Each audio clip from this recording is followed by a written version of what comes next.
نحمده ونصلي ونسلم على رسوله الكريم اما بعد فاعوذ بالله من الشيطان الرجيم بسم الله الرحمن الرحيم لئن شكرتم لأزيدنكم ولئن كفرتم ان عذابي لشديد۔ 14 اگست سن 1947 میں ہمارا ملک پاکستان معرض وجود میں آیا۔ ہر سال 14 اگست بڑی خوشی سے یہ دن منایا جاتا ہے اور ملک کے ساتھ محبت اور ہمدردی کا اظہار کیا جاتا ہے۔ اس سلسلے میں ہمیں یہ دیکھنا ہے کہ قرآن و سنت کی کیا تعلیمات ہیں۔ حضرت ابراہیم علیہ السلام نے جب مکہ کو آباد فرمایا اور اپنے بیٹے اور اپنی اہلیہ کو مکہ مکرمہ میں چھوڑا تو ابراہیم علیہ السلام نے 3 دعائیں کی ہیں۔ کسی بھی ملک کو بہتر سے بہتر بنانے کے لیے ان 3 باتوں کا ہونا ضروری ہے جو حضرت ابراہیم علیہ السلام نے اللہ سے مانگی تھی۔ نمبر 1، ملک میں امن و امان ہو۔ حضرت ابراہیم علیہ السلام نے دعا مانگی، رب اجعل ھذا بلدا آمنا، اے اللہ جہاں میں نے اپنی بیوی اور بچے کو چھوڑا ہے اے اللہ اس جگہ کو امن کا گہوارہ بنا دے۔ رب اجعل ھذا البلد آمنا، اے اللہ یہ شہر آباد ہو گیا، یہ ملک کی بنیاد ڈل گئی ہے، اے اللہ اس کو امن والا بنا۔ نمبر 2، وارزق اہلہ من الثمرات، اے اللہ یہاں والوں کے لیے معاش کا انتظام فرما، روزی کا انتظام فرما، فراوانی کے ساتھ ان کو رزق عطا فرما۔ اور نمبر 3، ربنا وابعث فیہم رسولا، اے اللہ ان کی تعلیم اور تربیت کے لیے ایک رسول بھی بھیج۔ تو معلوم یہ ہوا کہ یہ 3 اساس ہیں اور 3 بنیادیں ہیں جن بنیادوں پر ملک کی عمارت کھڑی ہوتی ہے اور جن 3 بنیادوں پر ملک تعمیر ہوتا ہے اور جن 3 بنیادوں پر آگے نسلیں بنتی ہیں۔ نمبر 1، ملک میں امن و امان ہو، اور نمبر 2، معاشی مسائل کا حل ہو، اور نمبر 3، تعلیم اور تربیت کا بہترین اور خوبصورت انتظام ہو۔ ابراہیم علیہ السلام نے جو تیسری والی بات تھی اس میں ذرا تفصیل ذکر فرمائی، اور اس میں حضرت ابراہیم علیہ السلام نے تعلیم کا نصاب بھی مقرر فرمایا۔ ربنا وابعث فیہم رسولا یتلو علیہم آیاتک، اے اللہ ایسا رسول بھیج جو تیری آیات کو پڑھ پڑھ کے ان کو سنائے۔ نمبر 2، ان آیات کی تعلیم بھی دے، ان کا معنی اور مفہوم بھی سکھائے، تیرے احکام کو پڑھ کر سنانا اور پھر تیرے احکام کی تفصیل بتلانا۔ اور نمبر 3، وہ رسول ان کو اپنے عمل سے اور اپنے کردار سے اور اپنے اخلاق سے ان کی تربیت کرے۔ اور نمبر 4، پھر وہ رسول ان کے دلوں کا تزکیہ بھی کرے، دل کو دنیا کی گندگیوں سے نکال کر اور علائشوں سے اور ناپاکیوں سے پاک صاف کر کے دلوں کے اندر اللہ کی محبت کو اجاگر کرے۔ گویا کہ یہ 4 بنیادیں، 3 تو دعائیں ابراہیم علیہ السلام کی، اور ان 3 دعاؤں کے بعد جو تیسری والی دعا ہے تعلیم اور تربیت کے لیے اے اللہ معلم بھیج، تو اب معلم کا نصاب بھی، تعلیم کا نصاب بھی ابراہیم علیہ السلام نے متعین فرمایا۔ نمبر 1، تلاوت کتاب، نمبر 2، تعلیم کتاب، اور نمبر 3، تعلیم سنت، اور نمبر 4، تزکیہ نفس۔ یہ نصاب وہ ہے جو حضرت ابراہیم علیہ السلام تجویز فرما رہے ہیں۔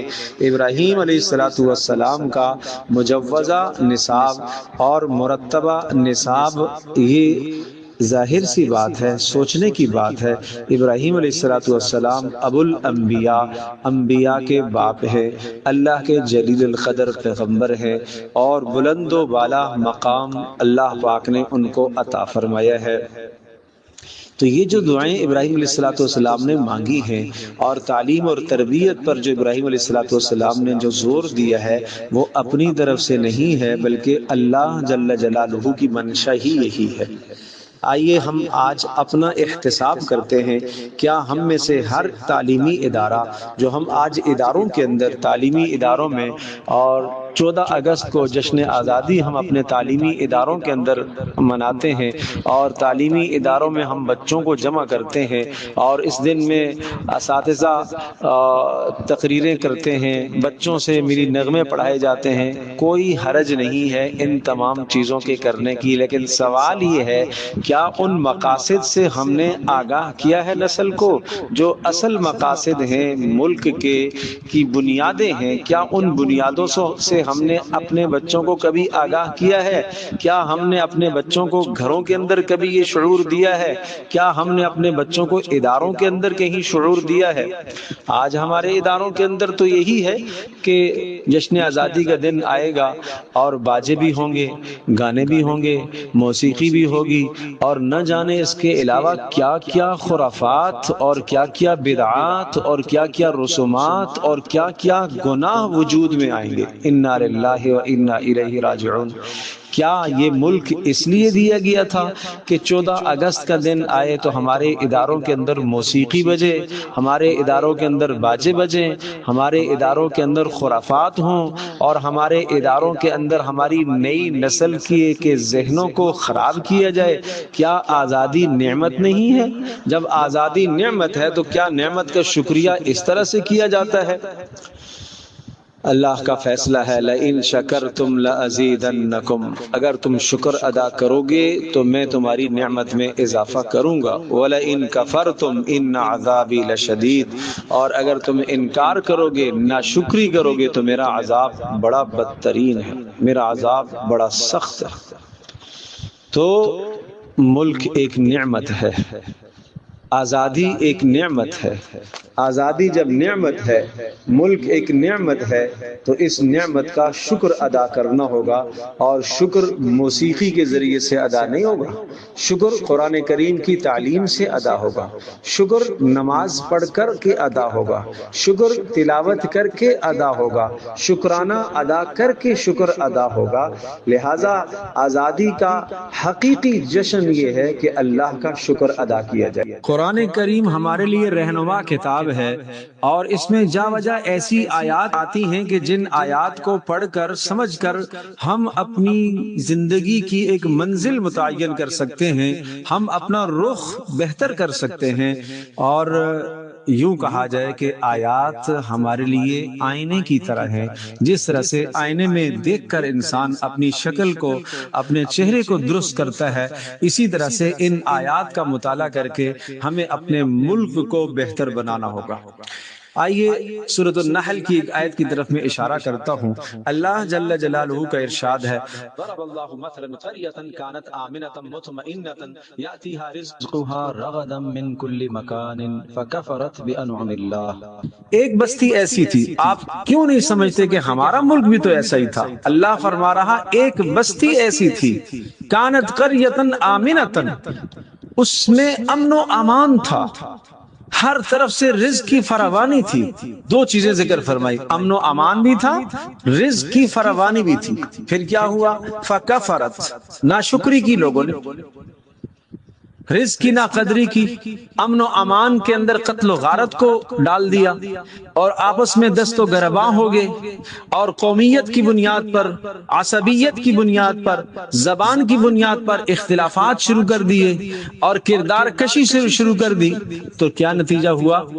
فکفرت بانعم اللہ، اللہ کی اس نعمت عظمیٰ کا انہوں نے جب انکار کیا، اللہ کی اس نعمت کی جب انہوں نے ناقدری کی، فاذاقها اللہ لباس الجوع والخوف بما كانوا يصنعون، اللہ تبارک تعالیٰ نے ان کے اوپر بھوک کو مسلط کر دیا، فقر کو مسلط کر دیا، تنگ دستی کو اللہ نے مسلط کر دیا، معیشت ان کی تباہ ہو کر بیٹھ گئی، کرپٹ لوگوں کو اللہ نے ان پر مسلط کر دیا، برے لوگوں کو اللہ نے ان پر مسلط کر دیا، جس کے نتیجے میں ان کی معیشت تباہ ہو گئی، معیشت ان کی بیٹھ گئی، فقر و فاقے کی زندگی گزرنے لگی، تنگ دستی دستی کی زندگی گزرنے لگی۔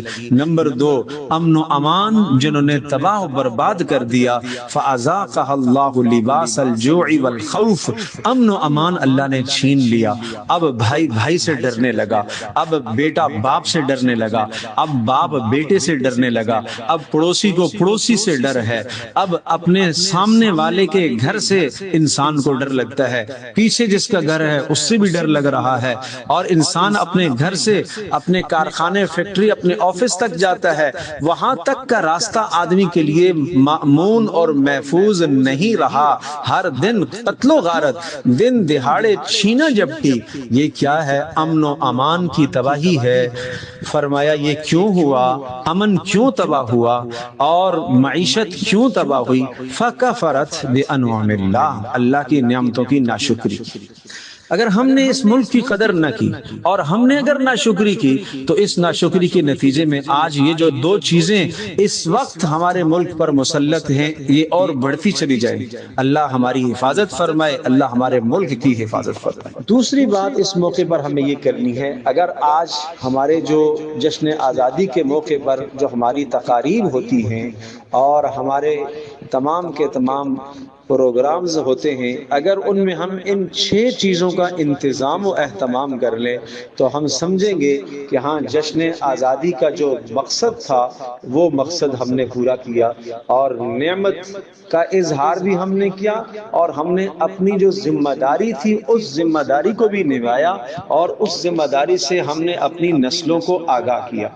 وہ 6 باتیں جو ہمیں اس موقع کے کرنے کی ہیں، نمبر 1، اللہ پاک کی اس نعمت عظمیٰ کا شکر ادا کرے، اور شکر اس طرح سے ادا ہوگا جس طرح سے اللہ پاک نے بتلایا، پیارے رسول صلی اللہ علیہ وسلم نے کر کے دکھلایا، شکر اس طرح سے ادا ہوگا کہ جو نعمت انسان کو ملی ہے زبان سے بھی کہے اے اللہ تیرا شکر ہے، اور دل میں یہ خیال رکھے میں اس کا اہل نہیں تھا، یہ اللہ کا فضل ہے، یہ اللہ کی نعمت ہے، اور پھر اس نعمت کو اس کے مطابق، اس کے تقاضوں کے مطابق استعمال کرے تو شکر ادا ہوگا۔ اگر اس نعمت کو نافرمانی میں استعمال کرے تو شکر ادا نہیں ہے، یہ ناشکری ہے۔ دوسری بات، آزادی کا مطلب سمجھنا چاہیے۔ آزادی کا مطلب صرف ملک ایک علیحدہ سے خطہ بنا لینا یہی آزادی نہیں ہے، بلکہ آزادی کا مطلب یہ ہے کہ انسان ظلم سے، جہالت سے، کرپشن سے، ناانصافی سے، تعصب سے، جھوٹ سے، اور بد کرداری اور بد اخلاقی کی غلامی سے، اور اسی طرح سے غیر اقوام کی تہذیبوں کی غلامی سے ہم آزاد ہو جائیں، اور محمد رسول اللہ صلی اللہ تعالی علیہ وسلم کی غلامی میں ہم داخل ہو جائیں۔ آئیے قرآن کریم کی ایک آیت کی طرف ہم اشارہ کرتے ہیں۔ سورہ ابراہیم کے آغاز میں ارشاد فرمایا الف لام را کتاب انزلناہ الیک لتخرج الناس من الظلمات الی النور۔ اے پیارے نبی، یہ قرآن کریم ہم نے اس لیے اتارا ہے تاکہ آپ لوگوں کو اندھیروں سے نکال کر روشنیوں کی طرف لے کر آئیں۔ جھوٹ ایک اندھیرا ہے، جہالت اندھیرا ہے، ظلم اندھیرا ہے، کرپشن اندھیرا ہے، ناانصافی اندھیرا ہے، ظلم اندھیرا ہے، تعصب اندھیرا ہے۔ ان تمام کے تمام اندھیروں سے نکال کے قوم کو اور نئی نسل کو ان اندھیروں سے نکالنا ہے، اپنے گھر والوں کو ان اندھیروں سے نکال کر امن و امان کی زندگی میں لے کر آنا ہے، پیارے رسول صلی اللہ تعالی علیہ وسلم کی غلامی میں لانا ہے۔ حضرت موسیٰ علیہ السلام کو حکم ہوا، اور توجہ فرمائیے بڑی اہم بات ہے، ان اخرج قومک من الظلمات الی النور، اے موسیٰ اپنی قوم کو اندھیروں سے نکالیے، روشنی کی طرف لائیے۔ موسیٰ علیہ السلام کی قوم کہاں تھی؟ جہالت میں پڑی ہوئی تھی، جہالت کے ساتھ ساتھ ظلم اور زیادتی میں بھی تھی، گویا کہ ظلم ان پر ہو رہا تھا، مظلوم قوم تھی۔ ظالم کون تھا؟ فرعون اوپر مسلط ہوا تھا، تو فرعون کے ظلم سے، فرعون کے قانون سے، فرعون کے چنگل سے، فرعون کی تہذیب سے آزاد کر کے اے موسیٰ اللہ نے آپ کو نبوت اور رسالت دی ہے، ان کو ایک نئی تہذیب آپ نے سکھانی ہے، ان کو ایک نیا راستہ آپ نے سمجھانا ہے، اور ان کو اللہ تبارک تعالیٰ سے جوڑنا ہے، اور ان کو اپنی سنت اور اپنے طریقے پر لانا ہے۔ یہ ہے ان اخرج قومک من الظلمات الی النور، کہ اے موسیٰ اپنی قوم کو اندھیرے سے نکال کے روشنی کی طرف لائیے۔ غلامی ایک اندھیرا تھا، فرعون کی غلامی سے نکالیے، اللہ کی غلامی میں ڈالیے۔ ہمیں یہ کرنا ہوگا کہ ہمیں اپنی قوم کو تعصب کی غلامی میں نہیں جھکڑنا ہے، قومیت کی غلامی میں ہمیں نہیں جھکڑنا ہے، غیروں کی تہذیب کی غلامی میں ہمیں اپنی قوم کو نہیں جھکڑنا ہوگا۔ اپنی قوم کو ان تمام کی تمام غلامیوں سے ہمیں آزاد کر کے محمد رسول اللہ صلی اللہ تعالی وسلم کی غلامی میں لانا ہوگا۔ نمبر 3، یہ ملک پاکستان ہمارے پاس ایک امانت ہے، اور یہ ہمارے بڑوں کی قربانیوں سے حاصل ہوا ہے۔ یاد رکھیے، بڑوں نے قربانیاں دی ہیں، جانوں کی قربانیاں دی ہیں، مالوں کی قربانیاں دی ہیں، خواتین نے عزتوں کی قربانیاں پیش کی ہیں، خواتین نے اپنے شیرخوار بچوں کو اپنی چھاتیوں سے جدا کیا ہے، اور ان کے سامنے وہ بچے ذبح کر دیے گئے، اور ان بچوں کا قتل و غارت ہوا۔ ان تمام کی تمام قربانیوں کے بعد یہ ملک حاصل ہوا ہے، اور یہ ملک ہمارے ہاتھ میں آیا، یہ ملک ہمیں امانت کے طور پر دیا گیا۔ اب ہماری ذمہ داری ہے کہ ہم اس ملک کو بہتر سے بہتر حالات میں، بہتر سے بہتر حالت میں لا کر، بہترین سے بہترین بنا کر ہم اگلی نسل کے حوالے کریں۔ ہم ایسا نہ ہو کہ جب ہم یہاں سے جائیں اور اللہ کے پاس جائیں اور نئی نسل جب یہاں ہماری جگہ پر آئے تو ملک ایک ناانصافی اور کرپشن اور جہالت اور من گھڑت اور ظلم اور زیادتی میں مبتلا ہوا ہو، اور اس حالت میں ہم ملک کو چھوڑیں اور اس حالت میں ہم اللہ کے پاس جائیں تو ہمیں پھر کیا جواب دینا ہوگا؟ ان اللہ یأمرکم ان تؤدوا الامانات الی اہلھا، اللہ تمہیں حکم دیتا ہے کہ امانتوں کو ان کے اہل کے سپرد کرو۔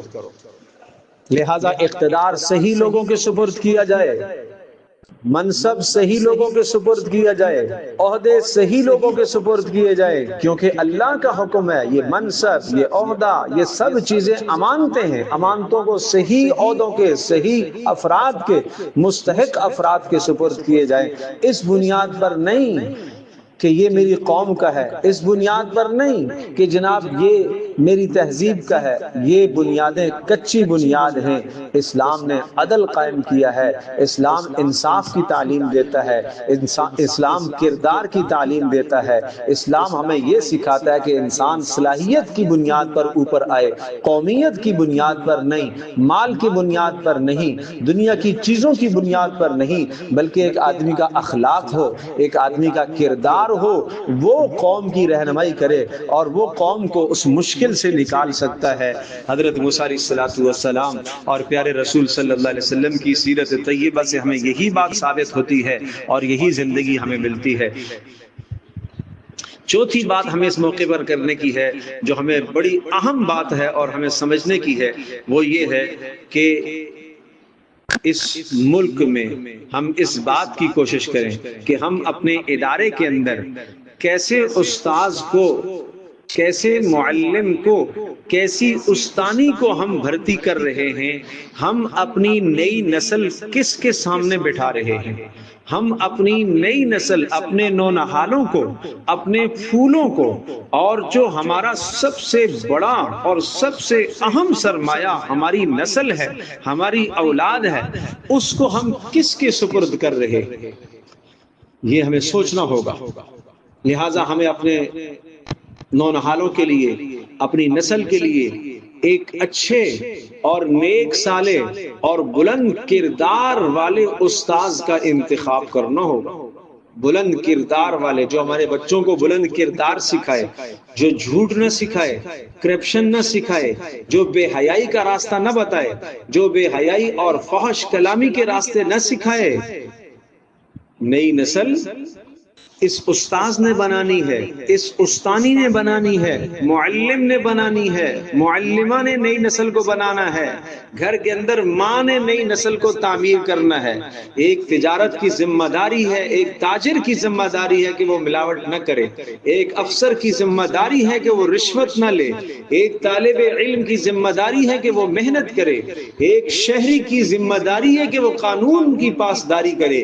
یہ ہے حقیقت میں حب الوطنی، حقیقت میں وطن سے محبت۔ اگر ایک ملک کے اندر دیانتدار تاجر نہیں ہے، امانت دار تاجر نہیں ہے، تو وہ اپنے ملک کے ساتھ کیا وفاداری کر رہا ہے؟ اگر افسر رشوت خور ہے، وہ ملک کے ساتھ کیا وفاداری کر رہا ہے؟ اگر طالب علم کو حاصل کرنے والا وہ کمچوری کر رہا ہے، اگر شہری قانون کی پاسداری نہیں کر رہا، تو یہ کون سی حب الوطنی ہے؟ یہ جشن آزادی تو نہیں ہے کہ 14 اگست کو ہمارے چند جوان موٹر سائیکلیں لے کر روڈ میں نکلیں اور جھنڈے بھی ہاتھ میں ہوں اور موٹر سائیکلوں کے سلنسر پھاڑ کر اور ایک ہنگامے کے ساتھ، نہ انہیں اس کا احساس کہ کسی کو تکلیف ہو رہی ہے، نہ انہیں اس بات کا احساس کہ کوئی بیمار ہوگا، نہ اس کا احساس کہ کوئی ایمبولینس ہماری وجہ سے پیچھے رکی ہوئی ہوگی، نہ اس کا احساس کہ کسی بیمار نے ہسپتال میں جانا ہوگا۔ ان تمام کے تمام احساسات سے بالا تر ہو کر ہر قسم کی وہ بات، ہر قسم کا وہ عمل جو اللہ اور اس کے رسول صلی اللہ تعالی علیہ وسلم کے بتلائے ہوئے نظام سے متصادم ہے، آج وہ عمل ہمارا جوان آزادی کے نام پر کرتا ہے، جشن آزادی کے نام پر ہر وہ گناہ کر بیٹھتا ہے جو گناہ قرآن و سنت میں ہمیں منع کیا گیا۔ ہمیں اپنی نسلوں کو سبق دینا ہوگا۔ یہ مطلب نہیں ہے جشن آزادی کا جس پر آج ہماری نسل چل پڑی۔ پانچویں بات ہمیں یہ سمجھانی ہوگی کہ ملک کے اندر اختلاف رائے ہو سکتا ہے، کسی پارٹی سے، کسی قوم سے، کسی سیاسی جماعت سے آپ کی وابستگی ایک جماعت سے ہے، دوسری سیاسی جماعت سے آپ کو اختلاف رائے ہو سکتا ہے۔ اختلاف رائے کیجئے، انتشار نہ کیجئے۔ اختلاف رائے کیجئے، انتشار نہ کیجئے۔ اختلاف رائے کیجئے، جھگڑے نہ کیجئے۔ اختلاف رائے کیجئے، ایک دوسرے کے دست و گریباں نہ ہوئیے۔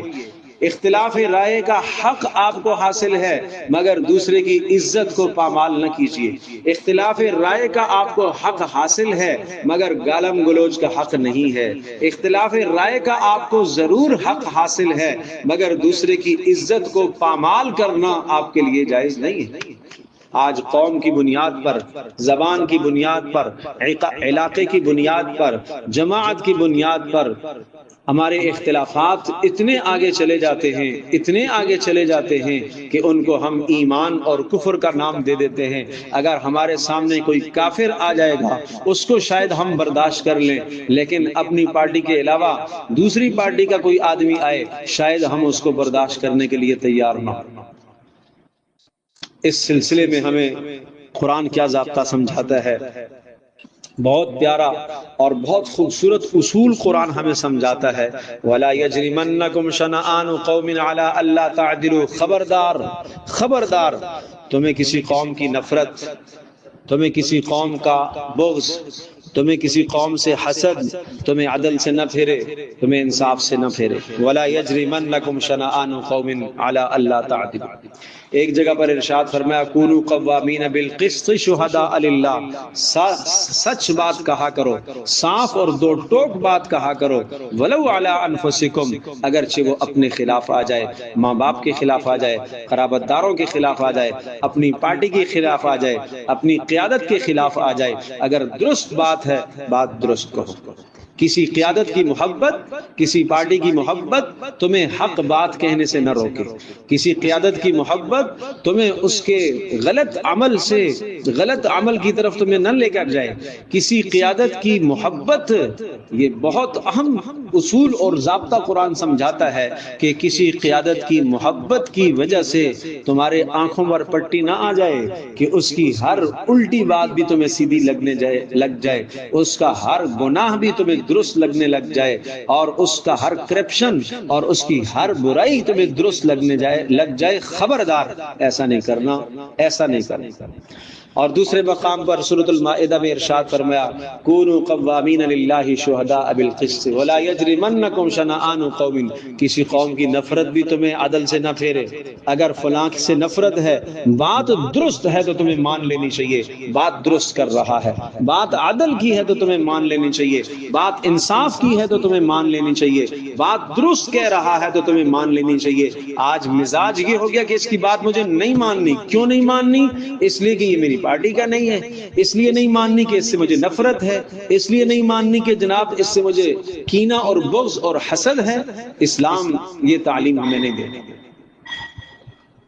اسلام ہمیں یہ تعلیم دیتا ہے کہ اس موقع پر ہمیں عدل و انصاف سے کام لینا ہوگا۔ اعدلوا هو اقرب للتقوی، عدل سے کام لو، انصاف سے کام لو، اور یہی بات تقوی کے مناسب ہے۔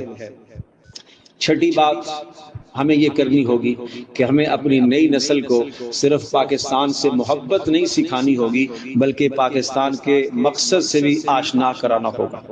پاکستان کے مقصد سے بھی ہمیں آشنا کرانا ہوگا اور انہیں بتانا ہوگا کہ پاکستان کا مستقبل وہ تعلیم کے ساتھ وابستہ ہے، پاکستان کا مستقبل تحقیق کے ساتھ وابستہ ہے، پاکستان کا مستقبل اچھی اور بہتر ٹیکنالوجی کے ساتھ وابستہ ہے، پاکستان کا مستقبل دیانتداری کے ساتھ وابستہ ہے، پاکستان کا مستقبل خدمت کے ساتھ وابستہ ہے، پاکستان کا مستقبل عدل و انصاف کے ساتھ وابستہ ہے۔ یہ ہم نے نئی نسل کو یہ تعلیم دینی ہوگی، یہ ہم نے مقصد سمجھانا ہوگا۔ اس مقصد کے لیے ہم نے ملک حاصل کیا تھا۔ نئی نسل کو سمجھانا ہوگا کہ اس کے حصول کا مقصد لا الہ الا اللہ کا نفاذ تھا، اس کے حصول کا مقصد محمد رسول اللہ صلی اللہ تعالی علیہ وسلم کی سیرت طیبہ کو اجاگر کرنا تھا، اس کے حصول کا مقصد اللہ کے احکام کو محمد رسول اللہ صلی اللہ علیہ وسلم کی سیرت کے مطابق کرنا، یہ اس کے حصول کا مقصد تھا۔ اس کے لیے قربانیاں دی گئی تھی۔